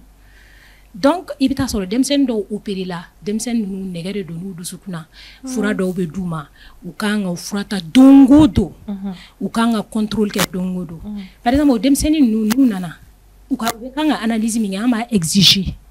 ne ka patron surtout a b'a exiger k'a fɔ o analyse ka k'o don kelen ka résultat b'o don kelen c'est en fonction de ça que an b'u ka fura gérer et c'est vital pour eux donc pour que i ka analyse kɛ ka résultat sɔrɔ u bɛ soli ka na depuis 5 heures depuis 6 heures u bɛ n'u tɔgɔ sɛbɛn u bɛ boli ka t'u ka analyse kɛ yanni résultat ka sɔrɔ n'u nana an b'u ta parce que pour eux c'est vital donc minnu bɛ ran na u t'a faamuya i bɛ taa sɔrɔ kuma dɔw la kɛlɛba bɛ wuli mais kɛlɛ kun yɛrɛ tɛ yen yɛrɛ souvent i bɛ taa sɔrɔ anw fɛnɛ débordelen don tant k'a expliquer o t'an bolo mais i b'a ye sɔrɔ bɛɛ bɛ kɛlɛ la mais souvent n'i bɔra don minnu na tu leur expliques i b'a fɔ oh anw t'o dɔn ouais donc olu b'a la u yɔrɔ dɔw fana tɛ i b'a fɔ urgence n'a ɲɔgɔn na o ye place kow ye i bɛ taa sɔrɔ place ɲɛnama tɛ c'est vrai ka banabagatɔ b'i kun n'i taara yan u b'a fɔ ta yan o système ninnu actuellement o sera organisé quoi ouais i kan ka dɔn n'i kan ka taa urgence la n'i kan ka taa nin yɔrɔ in na place bɛ yen ça c'est vraiment des trucs de haut niveau qui doivent être faits pour que mɔgɔw ka se ka lafiya o yɔrɔ la o y'o yɔrɔw ye ani o ko tɔw kɔni ye i ye karisa ladon ɲɛ i ma karisa ladon ɲɛ a bɛ mɔgɔw fɛ ani ɲɔgɔn ye ni fini ɲuman bɛ mun kana aw b'o ladon mɔgɔw ɲɛ o bɛɛ b'a la mais olu ta ne bolo olu tɛ ko gɛlɛnbaw ye olu ye ɲɔgɔn faamuyabaliya fitininw de mais n'o fana kɛra e min ye agent de santé ye n'a tigi donna tu dois pouvoir lui expliquer bon o tɛ sa a bɛ tan de n'a ma se nɛnini ni fɛnw ma ani agression parce que a dɔw bɛ taga ɲɛ kojugu dɔw bɛ taga ɲɛ jusqu'à ce que tu as peur mais n'a tagara ɲɛ sa aw bɛ mun de kɛ sisan n'a tagara ɲɛ ne bɛ conseil fɔlɔ min di actuellement o ye parce que ne fana ye sagesse caman sɔrɔ parce que n fana ye dɔ kɛ je me dis je me tais parce qu'il y a sûrement des patients qui sont surtout agressifs ne rentre pas dans le jeu a kana kɛ agressivité parce que ne y'a ye banabagatɔ de la ka dɔgɔtɔrɔ bugɔ ne ɲɛna ne kɛra yɛrɛ kɛra o témoin kana i dusu bɔ kana a to yen parce que blousi b'i kana blousi ka bon kosɛbɛ i mana kɛ i kɛra paramédico i kɛra médecin i da de bi ne y'o sagesse sɔrɔ parce que ne fana bɔra denmisɛnniya la kosɛbɛ mais ne b'a fɔ n tɔɲɔgɔnw ye n dɔgɔw ye u kana don o kɔnɔ quoi an kana don reponi kɔnɔ i kan ka gérer cogo min na après calmement parce que ni mɔgɔ yɛrɛ y'i dɔgɔya n'i ma kuma en général tigi bɛ maloya voilà mais ne kumana et non souvent ça peut être des situations ou bien n'a juguyara policier bɛ dɔgɔtɔrɔso bɛɛ da la appelle le policier a par exemple i tɛ banabagatɔ y'ale la o ne b'o de fɔ n ko n'i ye kɛlɛ la kɛ bana t'i la o accompagné de bɛ kɛlɛ kɛ donc demande au policier bon i bɛna kuma karisa fɛ n'a ma sɔn i b'a labɔ kɛnɛma i b'i ka banabagatɔ la ye calmement donc ne b'olu conseil de fɔ a kana se agressivité ma parce que c'est des situations qui peuvent être très dangereuses et la délité voilà calme parce que n'i da de face à une personne a tigi bɛ maloya d'accord docteur Jara les difficultés des médecins face aux clients, enfin, aux clients, aux patients. Oui, il m'a fait aux clients de patients. Ça dépend. En même il faut docteur Koulibaly Chama fo la kaba. International beka mais a une définition de patient, ça vient du mot patiente. C'est-à-dire c'est la patience. C'est la patience. Patient, c'est la patience. Ni ma famille a beaucoup de mais comment comprendre? Et la première des choses, comme on l'a dit, c'est la communication. Il faut que mon corps communique. Ni sigira sisa et ma fin de famille ni ngalike ibi blasira mais ni et sinon ka green ka tayi du la ka commando forte ou bien ka kewale do ke atibe et ou be korofolo chaman ke ka fo docteur so ni beta ou be docteur ni beta ou be ni yakena familial bela de quoi ni a famille dron abana il faut nga kuma nyonye na kuma na nyonye ami nyongo famille et flana mi banan dimi bi o yitnye mais ɲɔgɔn bonya o de ɲɔgɔn tɛ parce que n'i ye i yɛrɛ dɔn a bɛ hakɛ to kuma na parce que caman bɛ yen mɔgɔ caman bɛ ɲɔgɔn sɔrɔ yɔrɔ kelen jamama yɔrɔ la bɛɛ n'i ka éducation de bɛ na dɔw bɛ yen hali n'i ye muru turu la u t'a fɔ a si mais dɔw bɛ yen hali ko wɛrɛ bɛ ka kɛ dɔ wɛrɛ la gansan kama ale bɛ wuli k'a yɔrɔ bɛɛ kɛ mankan ye o mɔgɔw bɛ yen anw kalalen n'o bɛɛ la ni a fasugu bɛ an ka bonda la on a des réactions la première des choses c'est de se calmer i b'i muɲu a tigi kɔrɔ i b'a essayer k'a faamuya a bɛ mun de nɔfɛ n'i y'a essayer k'a faamuya a bɛ min nɔfɛ o b'a to i b'a essayer a minɛ cogo la parce que dɔw bɛ na a b'u kunna k'a fɔ ni dɔgɔtɔrɔso in na nin de bɛ kɛ bon n'ale nana fɛn dɔ sɔrɔ yen dɔrɔn min n'o bɔlen don ale b'a fɔ nin y'a daminɛlen de an ka taa ni kɛlɛ ye o t'a kɛcogo ye o a bɛ kuma ni ɲɔgɔn ye de dɔgɔtɔrɔso mɔgɔw kan ka communication kɛ cogo min na dans l'accueil en même temps maladiw fana kan ka i n'a fɔ patient ninnu olu kan ka min kɛ k'a ɲini k'a faamuya ka ɲininkali kɛ o fana bɛ se ka u bɛ communiquer ni dɔgɔtɔrɔw ye ou bien i donna yɔrɔ min na ni i bisimilala yen i bɛ segin ka taa ɲininkali kɛ Mariam y'a fɔ cogo min na ninnu bɛ ka na ka don ka bɔ ninnu bɛ ka na ka don ka an tɛ ka foyi fɔ an sigilen bɛ da la mais mun de don a bɛ se k'a fɔ bon ni kun nana yan ou bien ni ka situation ye urgence ye o bɛ ka ɲɛnabɔ donc a bɛ muɲu bɛɛ ka turu bɛ se et puis mɔgɔ si tɛ don mɔgɔ si ɲɛ a nana cogo min na ɲɔgɔn ye a bɛ don ten donc o bɛ a ko nɔgɔya ni ɲɔgɔn cɛ bon dɔw yɛrɛ fana bɛ yen u b'a fɔ ninnu tɛ foyi la yan i bɛ hakɛ to ko sonyɛli la o bɛ dɔgɔtɔrɔ zon dɔgɔtɔrɔ fɛn na ne bɛ se ka n bolo kɔrɔta Bamakɔ bɛɛ Mali bɛɛ dɔgɔtɔrɔ si tɛ yen min bɛ sonyɛli kɛ m'a fɔ sonyɛli tɛ kɛ dɔgɔtɔrɔso la dɛ sonyɛli bɛ kɛ dɔgɔtɔrɔso la mais dɔgɔtɔrɔ tɛ sonyɛli kɛ n bɛna misali dɔ d'i ma a b'a fɔ ko den bɛ tunu dɔgɔtɔrɔso la an ko exemple kelen ta mais n'i ye sɛgɛsɛgɛli bɛ u b'a fɔ ko musokɔrɔba dɔ donna ka na den ta o musokɔrɔba ye dɔgɔtɔrɔ ya mais a kɛra dɔgɔtɔrɔso la dɔgɔtɔrɔ b'a tɔgɔ jugu ta mais o mɔgɔkɔrɔba kelen nin fɛnɛ ni e nana sisan e terimuso jiginna ni dɔgɔtɔrɔ ko e tɛ don dɔgɔtɔrɔ ninnu ka jugu dɛ mais c'est pour la sécurité pourtant c'est pour la sécurité pourtant min ye kɛwale ɲuman ma yɛrɛ min bɛ sécurité don dɔgɔtɔrɔso la n'i y'a appliquer anw fɛ yan u b'a fɔ ko dɔgɔtɔrɔso mɔgɔw ka jugu k'u tɛ sɔn hali mɔgɔ ka don mais minnu bɛ donna olu de bɛ sonyɛli kɛ misali la Gabriel Touré la sisan mɔgɔw minɛna sonyɛli la ye dɔgɔtɔrɔw yɛrɛ tɛ mais blouses b'u kan na dɔgɔtɔrɔw tɛ dɔgɔtɔrɔw yɛrɛ tɛ mais o blouses b'u o caman de bɛ yen u b'u yɛrɛ kɛ dɔgɔtɔrɔ fo n'aw yafara an ma dɛ sinon an ye caman fɔra k'o la dɛ non an tɛ bɔ n'an yɛrɛ ye an tɛ wuli ka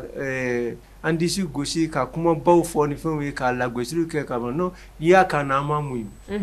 an bɛ sabali n'i y'a kan na an b'a muɲu an bɛ sabali an b'a fɔ Ala bɛ tiɲɛ dɛmɛ mais don min na ni a basakili cira a b'a dɔn la k'a fɔ ko dɔgɔtɔrɔ nɔ tɛ parce que dɔgɔtɔrɔ fɛn o fɛn bɛ yen an b'a fɔ min ma ko kalenkan serment de bɛ dɔgɔtɔrɔ bɛɛ ni i ka baara ni ɲɔgɔn cɛ donc n'i ye serment ni baara kɛ dɔrɔn i b'a ye dɔgɔtɔrɔ bɛ se ka au contraire moi dɔgɔtɔrɔso la ne yɛrɛ ye dɔgɔtɔrɔw yɛrɛ bɛ dépense min kɛ banabaatɔw la hali banabaatɔ somɔgɔw dɔw t'a kɛ dɔw bɛ na ka n'u ka mɔgɔ jigin ka taa a banna dɔgɔtɔrɔ b'a jɔ n'a charge dɔw bɛ yen u bɛ dɔgɔtɔrɔso la kalo caman kalo tile caman fura t'u bolo dayɔrɔ tɛ se ka sara dɔgɔtɔrɔ yɛrɛ de b'u bolo fara ɲɔgɔn kan ka dɔw ka fura san mais an t'o fɔ mɔgɔ ɲɛna o kɛwale dɔw bɛ yen n'a kɛra dɔgɔtɔrɔ bolo a bɛ t'i sigi ka bureau kɔnɔ ka kasi mais t'o fɔ mɔgɔ ɲɛna o maintenant docteur san ɲininkali kelen bɛ ne bolo ko mun de la sisan nɔ ni mɔgɔ dɔw banabaatɔ dɔw nana urgence la accidenté juguba ninnu n'u nana u jolimanba ko docteur tɛ sɔn ka mago la ko fo papier ka k'u la mɔgɔw bɛ fɛ k'o yɔrɔnin faamuya o ye kuma ɲɛdɔnbaliya ka kuma de ye n'i donna dɔgɔtɔrɔso la d'abord nacogo caman bɛ yen dɔw bɛ na ambulance la dɔw bɛ na taxi la dɔw yɛrɛ bɛ dɔw cɛ ka na u tɛgɛ la n'i nana cogo o cogo n'a y'i donna ka da c'est que mɔgɔ y'i dayɔrɔ yira i la o ayi dɔw bɛ to dalen da la urgence da ni fɛn ninnu na awɔ n bɛ nalen o dɔgɔtɔrɔ tɛ se ka bɔ ka na fɔ k'ale bɛna dɔgɔtɔrɔso da la k'a bɛ banabaatɔ ta ka don dɔ de bɛna présenter an ka n y'a ɲɛf'i ye chaîne la sisan bɛɛ n'i ka baara de don minnu bɛ yen dɔw bɛ yen olu ta ye dɔrɔn ka banabaatɔ mana na ni bana fasugu de b'a la a kan ka taa yɔrɔ min na o bɛ yen mɔgɔ minnu kan ka banabaatɔ ladon o bɛ yen maintenant jɔn de ye banabaatɔ se da la o de bɛ ɲininkali de kɛ sisan yan banabaatɔ bɛ da don dɔgɔtɔrɔso la cogo min na ale de b'o ɲɛɲini k'o dɔn ka sɔrɔ ka mɔgɔ ladɔnniya k'a fɔ nin tigi bɛ da la a ye n'a nɔfɛ dɔgɔtɔrɔ tɛ se ka bɔ kalama k'a tɛ mɔgɔ ladon n'o kɛra sisan dɔw bɛ na taxi la u b'a fɔ ko place tɛ yen maintenant n'a fɔra ko place tɛ yen bon taa dɔgɔtɔrɔso wɛrɛ in na o de dɔw de b'a fɔ non n tɛ taa maintenant dɔgɔtɔrɔ bɛ mun de kɛ sisan e sigilen don yan nin ye mɔgɔ 2 sigiyɔrɔ ye nin ye mɔgɔ 2 sigiyɔrɔ ye bon e nana sɔrɔ mɔgɔ 3 b'a kan bon e nana sisan n'a yɛrɛ de place tɛ yen foyi la i bɛ mun de kɛ dugumala nin i bɛ bila yen nɔ parce que dugumala nin jɛlen don a bɛ ko sɔgɔma a bɛ ko sufɛ o de b'a to mɔgɔw b'a fɔ n'i taara urgence la i bɛ mɔgɔ dalen duguma mais dɔgɔtɔrɔ b'a kɛ cogo di place tɛ yen e dun t'a fɛ ka taa yɔrɔ wɛrɛ ale bɛ mun kɛ ayi maintenant o tɛ o yɔrɔ tɛ o maintenant prise en charge ni premier soin ninnu tɛ kɛ fo document dɔ i n'a fɔ parce que ko ka polisi ka taa il y a des situations litigieuses ko dɔw bɛ yen a sɔrɔlen don kasara dɔw fɛ kasara minnu bɛ yen dɔ sera dɔ ma olu bɛ sɛgɛsɛgɛ ka dɔn mais n'an y'a dɔn k'a fɔ maladie bɛ danger la an b'a occuper a la fɔlɔ si ni maladie bɛ gɛlɛya kɔnɔna na olu si tɛ ɲɛɲini o mɔgɔ bɛ bila k'o ɲɛɲini mais i b'a sɔrɔ mɔgɔ wɛrɛ bɛ yen minnu bɛ k'o occuper banabaatɔ la o mɔgɔ wɛrɛ bɛ occuper n'i ye mɔgɔ dalen ko mɔgɔ tɛ ka occuper la sisan o kɔrɔ ko ale ka diɲɛlatigɛ tɛ danger la olu bɛ yen mais mɔgɔ dɔgɔtɔrɔ de b'o dɔn mais e min nana n'i ka mɔgɔ ye e b'a jate k'a fɔ an ka mɔgɔ dalen don yan mais mɔgɔ tɛ ka maga a la k'a sɔrɔ e bilala ka taa min ɲɛɲini e ma t'o kɛ fɔlɔ dɔgɔtɔrɔ min bɛ yen fura t'ale bolo fɔlɔ fura tun bɛ di ka bila dɔgɔtɔrɔso la urgence ninnu fɛn ninnu na fɛnw bɛ yen n'i nana dɔrɔn a bɛ ta ka k'i la mais ni e nana n'i ka banabaatɔ sisan n'a kɛra e la sisan e kan ka taa a san ni e la hakili sigira e kan ka taa san ka na bila a nɔ na mɔgɔ dama in ka karante bɛ o kunkɔrɔ o bɛ carton caman fa u tɛna segin a nɔ na bon o bɛ fura bɛ ta k'o ban pewu n'a fɔra ko e taara direction na ko ka na ni le chef de service n'o ko fura banna sisan dɔgɔtɔrɔso ɲɛmɔgɔ b'a fɔ o fura banna cogo di a ma fɔ ko k'a rembourser ya papier bɛ ta ka yira karante ninnu bɛ ta ka yira o la donc n'olu banna sisan a banna a bɛ renouveler mais ni par exemple ni sɔrɔmubara 10 bɛ yen ni maladie 10 nana ɲininkali tɛ kɛ fɔlɔ i b'o ta ka k'i la kɛ mais ni e y'o de temps bɛɛ utiliser mɔgɔ ma na a bila a nɔ na i bɛ mun wɛrɛ de kɛ ni mɔgɔ wɛrɛ nana i b'a fɔ ko t'i ka taa san ka na fɔlɔ ni tɛna wari bɔ i yɛrɛ kun k'a san bon o ɲininkali de bɛ digi dɔw la a ka gɛlɛn tiɲɛna i dɔgɔtɔrɔ ka gɛlɛya mais dɔgɔtɔrɔ bɛ effectivement o bɛ boli ka taa pharmacie la ka taa san ne yɛrɛ yɛrɛbakun dɔ nana don dɔ la ne bɛ ka taa opération fɛn de ɲini pharmacie la ka na n taara don min na n taara ko n ka n ka karante bila ne ka chef de service y'o fɔ ne ɲɛna ne taara karante de o ko a ka gɛlɛn karante min bɛ a kunkɔrɔ a ka ca ne dun tɛ dɔwɛrɛ ye interne kɔ ne tɛ baara kɛ yen ne tɛ dɔwɛrɛ kɛ donc ne ta tɛ se k'a garanti maintenant ne taara ni patron ta ye an y'a sɔrɔ an yɛrɛ ka service kelen pharmacie la miliyɔn hakɛya de b'anw na nin ko dama dɔrɔn na min ma sara tiɲɛna o cayara u b'a kɛ cogo di a ka ca olu fana dun kan ka compte rendu de kɛ fu tɛ o ni si tɛ fu ye non o si tɛ fu ye dɔw kɔni bɛ wari bɔ dɔ de bɛ wari bɔ hali n'anw b'a bɔ dɔ de b'a bɔ awɔ mais an bɛ nin bɛɛ kɛ hali joli ɲini nin waati dɔ la dɔgɔtɔrɔ bɛ taa joli di k'a kɛ banabaatɔ la pour que a ni ka kisi mais n'a fɔra ko somɔgɔw kana ka t'o joli di ko k'o bila o nɔ na u tɛ sɔn waati dɔ la i b'a sɔrɔ joli b'an bolo yen an b'a urgence kama an b'a ta ka k'a la mais banabaatɔ somɔgɔw kan ka na joli di k'a kɛ ni dɔ m'a fɔ n kunkolo bɛ n dimi dɔ m'a fɔ ne yɛrɛ bɔra pali la donc i tɛ mɔgɔ sɔrɔ bon o joli min taara o bɛ remplacer cogo di a ka gɛlɛn n'o ma remplacer a bɛ fɔ ko dɔgɔtɔrɔ fana ye zo ye ko an ka joli kun bila yan ko dɔ y'a ta Donc maintenant vraiment il faut que je pense que ouais mais dobe un yɛrɛ fana na an patient yɛrɛ la non yɔrɔ ni yɔrɔ in vraiment ne bɛ fɛ ni yɔrɔ in yɛrɛ de ka fɛn il faut que mɔgɔw ka nin yɔrɔ lamɛn attentivement parce que nin bɛ fili nin bɛ mɔgɔw bɔ fili caman kɔnɔ dɛ ni nin docteur kun ma nin fɔ an caman kun an bɛ fili la parce que an tun bolo nin ko nin u b'u ban ka alors que fɛn dɔ de don a bɛ yen nɔ de fu tɛ o ni patient e m'a sara docteur de b'a sara walima docteur so de b'a sara fu tɛ donc n'a a kɛra la il faut k'a remplacer il faut que les gens sachent que c'est franchement docteur funa ou ya farama e bi fɛ ka dɔ fara kan e bi fɛ ka yɔrɔnin fara kan an ka dɔn k'a fɔ yɔrɔ an bɛ k'an comparer diɲɛ jamana tɔw la ko n'i taara urgence la i bɛ taa mais i mana ta urgence la hali n'a kɛra 6 mois après u b'a facture bila ka taa d'i ma so awɔ mɔgɔ minnu sigilen bɛ jamana wɛrɛ la u b'a dɔn dɔw yɛrɛ ta bɛ kɛ surprise ye u la voilà u bɛ kule awɔ u tun t'a prix dɔn yɛrɛ i b'a sara de dɔ de b'a sara la santé coûte très cher ni acte kelen prix ye parce que consommable da ka gɛlɛn électricité ni fɛnw a bɛɛ da ka gɛlɛn dɔw yɛrɛ ko mais pourquoi ni mɔgɔ nana urgence la ni o ye don la ko pourquoi a bɛ fɔ k'a tigi ka ticket ta ko hali n'aw y'a ka prise en charge kɛ k'i man ka fɔ k'a ka ticket ta dɔgɔtɔrɔso bɛ balo cogo di o tuma an b'a bɛɛ datugu an b'an sigi voilà il faut qu'on comprenne que hali ni premier soin bilara en place ka pharmacie kelen dédié a la kama mais fura in bɛ rembourser de wa dɔ a bɛ sara de dɛ solution yɛrɛ t'o la Fanko accepter n'an y'o accepter alors que on dun fait fɛn min ye public ye jɔn de bɛ fɛn public respecter a ma ca point d'interrogation donc ne y'a ta e b'a ta dɔ de t'a sɔrɔ don la o n'o problème nana anw de fana y'o chapeau ta wallahi docteur an y'o jurumu caman ta koyi min fɔ ka Mariam ka kuma sɔn ji la d'accord c'est-à-dire jamanaba dɔw bɛ yen sécurité b'u bolo sécurité sanitaire b'u bolo assurance b'u bolo voilà a bɛ ta directement mais dɔw bɛ yen sécurité t'u bolo mais tout le monde i mana ko ko kɛ i tɔgɔ ka don dɔrɔn a bɛ taa tigɛ i ka bulletin de salaire de la a bɛ tigɛ directement i ka wari la. D'accord docteur, comme on est pris par le temps je voulais poser une dernière question avant de terminer mais amon ko nunu uni warimsen ko nunu jɔn de kan olu ko nunu ɲɛnabɔ olu ko bɛ se ka fasi nɔgɔya cogo di jɔn kan ka ɲɛnabɔ jɔn de kan ka prise en charge kɛ après an b'a solution ɲini amu ko dɔgɔtɔrɔ yɛrɛ ni amu ko tɛ ɲɔgɔn ye sira la dɔgɔtɔrɔ ka baara ni warimisɛn ko tɛ ɲɔgɔn ye sira la mais dɔgɔtɔrɔso baara kɛ yɔrɔ dɔ de bɛ yen n'a bɛ fɔ o ma ko service de réception ani la comptabilité finance olu de b'o ɲɛnabɔ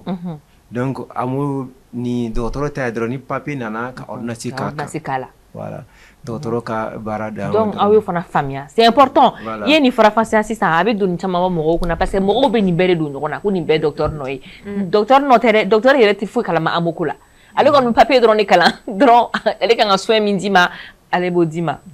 donc fura caman fana bɛ yen nɔ o tɛ amo na sisan a kɛlen don ka mɔgɔ caman kamana gan mun de y'o kɛ mun de nana ni o ye n'i ye assurance jate minɛ assurance fɛnɛ sanni feere de ye koyi o de don wari dɔ bɛ bila garantie la pour que a k'i mago ɲa don dɔ la alors olu tɛ se ka fɛn don a la min ka ca n'u ka sɔrɔta ye n'o kɛra ni amo binna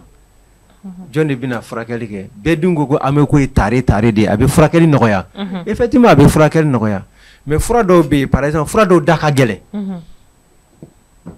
i b'a sɔrɔ fura dɔ ye 7,000 ye bon amu b'a fɔ 7,000 don mais ne bɛ 2,000 de ta dɛ tɔ 1,000 nin a b'o fara a ka amu prix kan a b'o san hali consultation dɔw la a b'o la donc fo mɔgɔw k'o yɔrɔ de faamuya n'o ma kɛ dɔrɔn assurance bɛ bin assurance mɔgɔw placelen don ka ɲa ka kuma nin jaabi ka segin kan mais ne bɛ min dɔn a la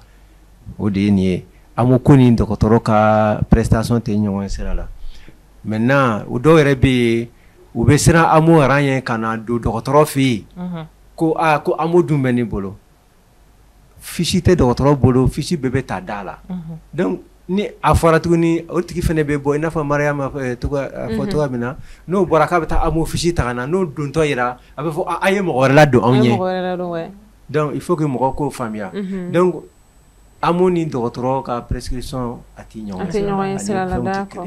donc tout ça là il faut la communication. C'est ça. Ni ye gɛlɛya sɔrɔ dɔgɔtɔrɔso kɔnɔna la sisan problème dɔ y'i sɔrɔ i bi ɲɛsin jɔn de ma ka taa ɲɛfɔ a tigi ɲɛna ordre de mission kelen n'u ka des médecins kelen n'u ka mun de ta walasa k'u ka o kɛlɛ. C'est la même question que je voulais poser. Ouais, ne me fait une question de poser. Question quelle est ne venez que patient ni docteur ou ben peut-être que c'est que tout awo ça c'est que ta ni service contentieux be yɔrɔ dɔ la c'est que ta gérer yɔrɔ no be ni mun de be kɛ patient kan ka kɛ cogo jumɛn a dun fɔra ko filmeli kana kɛ ka bila réseau sanfɛ ni mɔgɔ parce que mɔgɔ t'a dɔn o b'a kɛ cogo min na finalement o de bɛ mɔgɔ bila filmeli na pour que o ka jɔ a ka ɲɛnabɔ sur place mun de be qu'est-ce qui a été mis en place. Aw ka nin question ne bɛ ka nin kɔnɔ a mɛnna o ne diyara ne ye. Ni ne tun sigira ka wuli ka sɔrɔ an ma nin question poser ne yɛrɛ tun b'a poser a kun ne yɛrɛ tun b'a jaabi ɲɔgɔn fɛ. A jaabi bɛ yɛrɛ bolo. An bɛ jamana kɔnɔ an bɛ danbe jamana de kɔnɔna na gɛlɛya ma n'i sɔrɔ togo o togo ka n'i ta i dusu fɛ a ɲɛɲini k'a dɔn e mana taa dɔgɔtɔrɔso fɛn o fɛn na n'i ye gɛlɛya sɔrɔ i ni mɔgɔ cɛ ɲɛmɔgɔ bɛ dɔgɔtɔrɔso nin na o. I bɛ fɔlɔ ɲɛmɔgɔso de la fɔlɔ ye min ye dɔgɔtɔrɔsoba ninnu na ni gɛlɛya ye sɔrɔ service min na i bɛ fɔlɔ chef de service de la n'i ma satisfaction sɔrɔ yen i bɛ taa direction na n'i ma satisfaction sɔrɔ yen i bɛ taa ordre de médecin de la. Ale de ye laban ye. Ale tɛ laban ye. Dɔwɛrɛ bɛ kɔfɛ. Dɔwɛrɛ bɛ yen o. Ok. N'i sera yen k'i dama kasori ye k'i ka fɛn fɔ ye o ordre de médecin dɛ. Ale ka jugu dɔgɔtɔrɔ ma ni fɛn bɛɛ lajɛlen ye parce que ordre de médecin ka baara ye min ye dɔgɔtɔrɔso ka se ka baara kɛ hɛrɛ ani baden na ka banabaatɔ ka hakɛya k'o kɔlɔsi dɔgɔtɔrɔ yɛrɛ fɛnɛ ka hakɛya k'o kɔlɔsi jamana fɛnɛ bɛ se ka furakɛli cogo ɲuman na cogo min na k'o kɔlɔsi. Donc en filɛbagaw a bɛ ka ordre de médecin min fɔ ale yɛrɛ de ye o responsable régional ye n'ale ye Bamakɔ responsable ye a bɛ k'a yɛrɛ de ka baara fɔ donc aw kana jɔrɔ bilen ni a kɛra cogo cogo dɔrɔn aw bɛ se ni docteur Jara ma a b'a ka problème régler ni Ala sɔnna a ma o yɛrɛ sigi kun ye o de ye. N y'a fɔ ko Mali ye danbe jamana ye mun na e mana se chef de service ma cogo o cogo o ye maa tɛ k'i ɲɛmaa ye ni i tɛ hakilima ye o. Ɲɛmaaya bɛ kɛ ka da hakɛ dɔ de kan a bɛ se chef de service ma yɔrɔ o yɔrɔ n'o o bɛ dɛsɛ e la yɔrɔ o yɔrɔ parce que chef de service ninnu caman bɛ yen u bɛ mɔgɔ lamɛn caman de u bɛ faamuyali kɛ e b'a jate k'a fɔ chef de service ye n ka kuma minɛ k'a bila ten mɔgɔ caman bɛ yen ni problème bɛ yen hali aw yɛrɛ da tɛ se min ma k'a fɔ ni chef de service bɔra a kalama a bɛ min da baarakɛla kan togo la. Sutura la a dɔw bɛ yen wala f'u bɛ maloya u yɛrɛ ma. D'accord. Directeur de l'hôpital fɛnɛ bɛ ten ne c'est-à-dire a man di chef de service ale yɛrɛ ka kuma ka se direction na donc ale b'a kɛ cogo bɛɛ la ka e yɛrɛ nimisi e yɛrɛ ye mɔgɔ min ye plainte kɛ k'e nimisi wasa a ka ca Ala fɛ an ka Mali danbe jamana nin na an tɛ dɛsɛ hôpital directeur o fɛnɛ bɛ ten parce que n'i nana problème nana ale bɛ sin ka bɛɛ wele ka bɛɛ fara ɲɔgɔn kan. K'a ɲɛɲini k'a dɔn min de bɛ yen ni ɲɔgɔn wɛrɛ kana kɛ yan tuguni donc n'o kɛra sisan mun de bɛ yen ni jamana banabaatɔ ni somɔgɔw ka hakilisigi tɛ bon ordre de médecin ta ye min ye ko dɔ kɛra na a man diya ou bien ko dɔ bɛ ka kɛ dɔgɔtɔrɔso in na a man diya n ye i bɛ taa déclaration kɛ an tɛ maa ɲangi ten dɛ an bɛ sɛgɛsɛgɛli de kɛ parce que dɔw bɛ taa kuma dɔw fɔ tiɲɛ yɛrɛ fɛn t'a la n'i y'a sɛgɛsɛgɛ k'a fɔ ko tiɲɛ t'a la. D'accord. Ok. Donc n'o sɛgɛsɛgɛra k'a dɔn ko tiɲɛ t'a la an bɛ i wele k'a ɲɛfɔ i ye fɛn min fɔ an ye sɛgɛsɛgɛli kɛ mais an y'a sɔrɔ nin don filanan min ye dɔgɔtɔrɔ bana ye k'a fɔ ko défaut bɛ dɔgɔtɔrɔ la an yɛrɛ bɛ dɔgɔtɔrɔ ɲangi ɲangini sugu ka ca anw fɛ yen d'accord an bɛ se ka kuma i fɛ dɔrɔn o ye blâme ye an bɛ se k'i bali ka baara kɛ tile dama dama kɔnɔ na o ye suspension ye an tɛ min yɛrɛ de fɛ bɛrɛ o ye radiation de ye n'a ka di an b'i bɔ baara la pewu i ka dɔgɔtɔrɔ a bɛ jɔ pewu pour vous dire que banabaatɔ ka ko ka gɛlɛn dɔgɔtɔrɔw bolo cogoya min na dɔgɔtɔrɔ yɛrɛ ye ordre de médecin sigi yen o de bɛ élection kɛ fɛnɛ ka ɲɛmɔgɔ fɛnɛ sigi bureau bɛ baara kɛ d'accord et dans ce bureau il y a même un service social qui est là ko dɔw bɛ yen hali ni par exemple muso dɔ bɛ se ka jigin sisan i n'a fɔ an balimamuso jiginna 9 na cogoya min na dɔw bɛ se ka jigin 4 na dɔw bɛ se ka jigin 5 la ordre de médecin bɛ se ka dɛmɛ don service bɛ se ka dɛmɛ don hôpital mɔgɔw bɛ se ka dɛmɛ don mais an t'olu fɔ mɔgɔ ɲɛna o c'est pas public donc non an bɛ baara kɛ dibi la an tɛ a ka ca ala fɛ an tɛ yɛrɛ yira baara kɛ an bɛ reporterw wele ka télé wele ni gɛlɛya bɛ dɔgɔtɔrɔso la mais dɔgɔtɔrɔso fana bɛ se k'o kɛ ordre de médecin fana bɛ se k'olu kɛ tuma dɔ la o ka ɲi maintenant i b'a sɔrɔ problème a fɔra ko dɔ kɛla dɔgɔtɔrɔso masina a kɛra privé a kɛra public ye ordre de médecin yɛrɛ a ma se mɔgɔ yɛrɛ ka t'i plaigner dɛ an yɛrɛ b'an yɛrɛ autosaisir ka taa sɛgɛsɛgɛliw kɛ k'a lajɛ défaut ni a ka se ka corriger. D'accord. OK. Maintenant an tɛ min yɛrɛ de fɛ fiyewu fiyewu o ye ka kuma lase fɔ justice la ka taa plainte déposer justice la mais alors la an t'i dan ye o an bɛ wuli ka sɛgɛsɛgɛliw kɛ justice ta kɛrɛfɛ an yɛrɛ bɛ se ka procédure judiciaire lajɔ parce que dɔ de bɛ taa plaigneri kɛ ni an ka enquête aboutira avant ça an bɛ taa fɔ bon nin de i bɛ sabari an ka danbe kama an ka nin to tan. mais sisan ordre de médecin aw tɛ justice fɛ yɔrɔ aw de ye mɔgɔ caman furafeerelaw wele caman wele hali justice yɛrɛ tɛ justice ninnu ni furafeerelaba ninnu n bɛ nale o hali justice yɛrɛ o tɛ justice fɛ awɔ n'i y'a seli maa si tɛ justice fɛ bamanankan na tubabu b'a fɔ ko un mauvais arrangement vaut mieux qu'un bon procès a ka bɛn ko dɔ la cogo dɔ la o ka ba a ka taa justice la donc an b'a fɔ mɔgɔw ɲɛna an fɛla ko tɛ o kɔrɔ tɛ ko an tɛ se k'an yɛrɛ défendre avocat b'an bolo conseiller judiciaire b'an bolo mais an bɛ adamadenya kɛ de bila ɲɛfɛ i y'a faamu an ka jamana ka sariyaw bɛ yen olu kan ka bato sariya bato y'a jira k'a fɔ bi na i man tɛ ka fɛn dɔ mɔgɔ ka ja dɔ ta k'a bila réseau sanfɛ k'a sɔrɔ i m'a fɔ a tigi ma jɛn n'a ye n'i y'o kɛ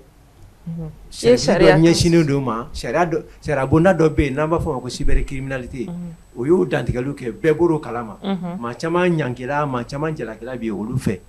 donc an tɛ an da don olu la an b'o to olu bolo olu b'u ka baara kɛ des fois même c'est même pas la peine dɔ ka taa plainte kɛ olu yɛrɛ b'u yɛrɛ autosaisir fɛn caman na mais o si t'an ka fɛn ye o si t'an ka laɲini de ye donc en résumé ni problème bɛ yen ni a ma se ka ɲɛnabɔ dɔgɔtɔrɔso la ordre de médecin bɛ yen a ye na ɲɛfɔ anw ka bonda yɛlɛlen don bɛɛ ye wa anw bɛ sɛgɛsɛgɛli hakika min yɛrɛ kɛ dɛ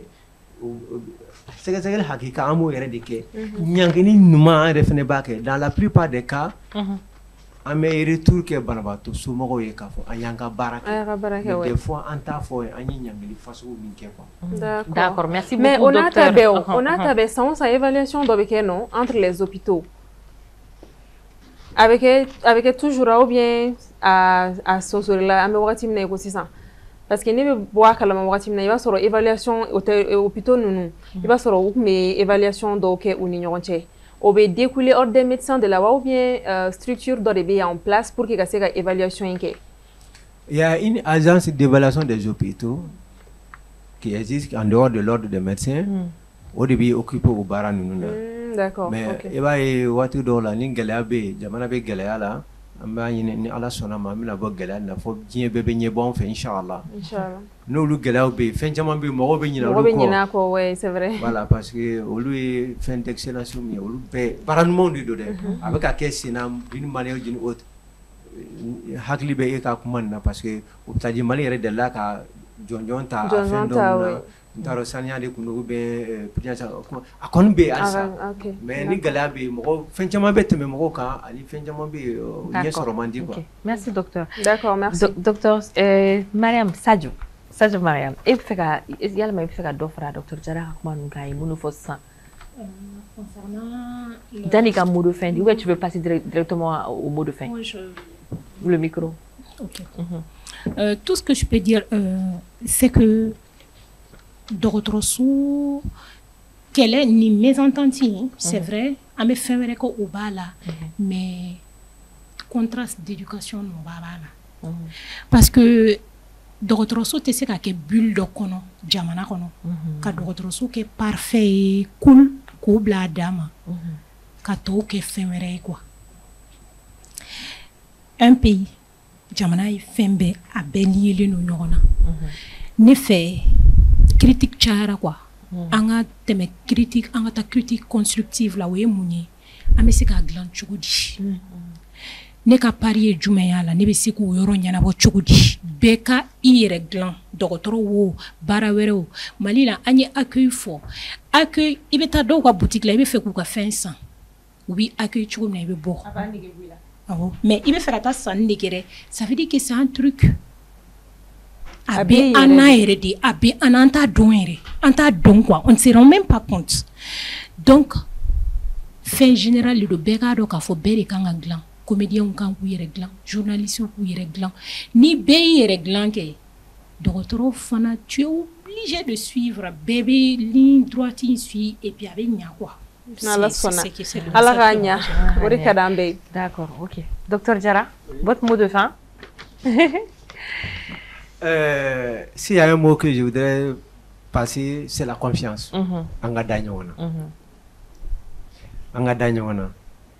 Aujourd'hui, il y a fait une compétence sur l'engagement. Mais c'est comme Kelinga. Il m'a quand quelqu'un demande à bébé de Mali de contrôle de neuf. Encore d'autres badés de Côte d'Ivoire. D'autres badés de la Guinée. Encore Mali d'autres badés de Gabon. Tchad. C'est vrai. Hal ni tara Maroc mané docteur bi. Ah oui. Itara Europe a chaman bi. An yɛrɛ ka tête minnu bɛ ka taa bi a ka ca. An yɛrɛ bɛ ka fu ɲɛna vraiment a ye na an ka fɛn jɔ ɲɔgɔn fɛ. E b'a kɛ cogo di? Jamana ka gɛlɛn. Il faut que an yɛrɛ k'an mago don an yɛrɛ la ka baara kɛ. Aujourd'hui n'an ma da ɲɔgɔn na a man ɲi. Parce que ni ma da dɔgɔtɔrɔ la ni e préjugé bɛ e bolo ka ban e mana fɛn o fɛn mana kɛ sisan o si tɛ bolo ɲuman ye. La communication c'est la deuxième chose. Il faut que an ka kuma ni ɲɔgɔn ye. C'est-à-dire ni mɔgɔw ma kuma a tɛ ɲɔgɔn faamuya. Donc accueil dun baselen don kuma dɔrɔn de kan. Ɲɔgɔn faamuya dɔrɔn de kan. Dɔgɔtɔrɔso donda la accueil min bɛ yen o ni dɔgɔtɔrɔ ka accueil c'est un peu différent. Docteur yɛrɛ ka évaluation pour que ka diplôme yɛrɛ ka di ma dɛ i bɛ épreuve min kɛ a épreuve yɛrɛ point belebeleba bɛ ta accueil de la surtout les spécialistes. Spécialistes n'a bɛ évaluation kɛ il y a une partie qui est dédiée à l'accueil. Au accueil s'il y a 20 points accueil dɔrɔn bɛ se ka t'i jɔ ni 7 8 ɲɔgɔn na ye. Vous voyez que l'accueil ça permet de dégager beaucoup de choses. Ça compte. Je vais terminer par la formation. Il faut que moi ka former de. En quand là aujourd'hui ni science est mis fort. Il faut que demain anga mo ka se ka informer la ko barake. Bibi na mine chama ban fi akeba chama ba mine nu barake chama barakala chama man fi. Odi kama ibai congrès be yan. C'est-à-dire on met à kokuraw ni espérance de fort congrès là. Donc au débat tout aux formations nous mettons aux formations continues au débat tout mo be sens parce que aujourd'hui quand tu vas en Europe jamana ba nous na sisa docteur mana hakia doke kasra mata formation que et puis tu sais ka baraka et puis balika baraka évoluer quoi ou ka bara damne no follow mina ibiti inscrire ordre de médecin de faut être à jour à l'ordre des médecins. Ni te barala ordre ni te règle à l'ordre de médecin tu peux pas travailler. Ni te à jour de tes formations tu ne peux pas travailler. Parce que ali ni e mena ka to be sisa. Ni sanglingema de ka to be ni nana ko be to be. Boy kono do ni to seri dunga chaya ibe nyomugo chaya.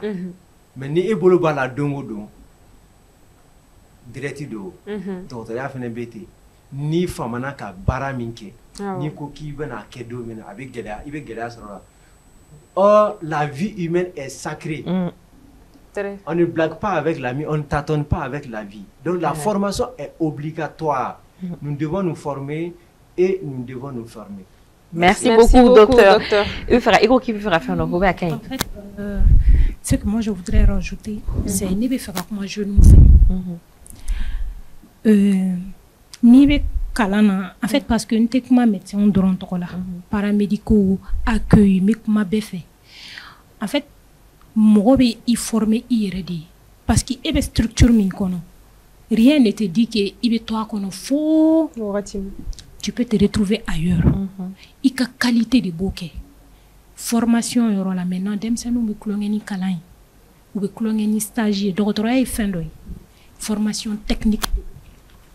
autant théorie importance b'a la autant i bɛ pratique min kɛ importance b'a la ka clean stage kɛyɔrɔ la maintenant téléphone ko y'u bɛɛ mago sa i bɛ to sɔrɔ stage kɛyɔrɔ la u bɛ na fo sɔgɔma fo heure min téléphone de b'u bolo ça ne marche pas i bɛ niveau min sɔrɔ o yɔrɔ la an bɛ dɔw ye stage kɛyɔrɔ la an b'u recommander dɔw ye o ye depuis kabini ne tɛ ne bolo ne b'a fɔ nin ka ɲi ne courage b'a la dɛ n'i ka clinique dayɛlɛ hali ka n ta o y'o ka chance ye voilà an bɛ jateminɛ kɛ parce que a tigi assidulen don a tigi ye correct ye dire aux gens que dɔgɔtɔrɔya ma nɔgɔn mɔgɔ si ka n'i yɛrɛ nɛgɛ k'a ka nɔgɔn baara yɛrɛ si ma nɔgɔn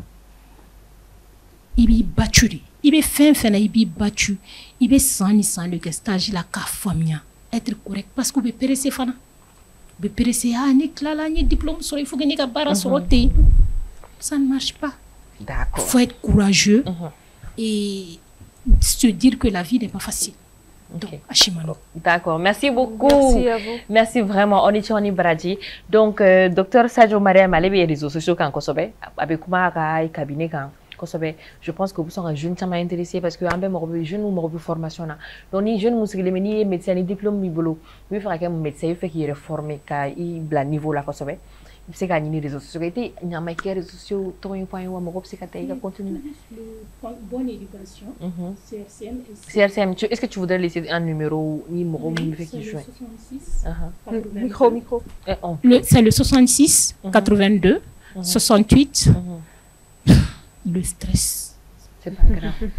On va reprendre. Ok. C'est d'abord le réseau social. Le réseau, c'est Bonne Éducation, CRCMSC, 66 82 68 77. D'accord. On va faire Kosobe anga demsoni munu fait vous former anga doctorat barala sakulu nyumana ou formation sur Kosobe. Docteur, vous voulez donner votre numéro au cas où non? Non, ce que je voudrais donner, c'est l'adresse de l'ordre des médecins. D'accord, bien sûr. Naudini Maou Desara Camille Yanabo, Docteur Sola, Aïta, ordre des médecins,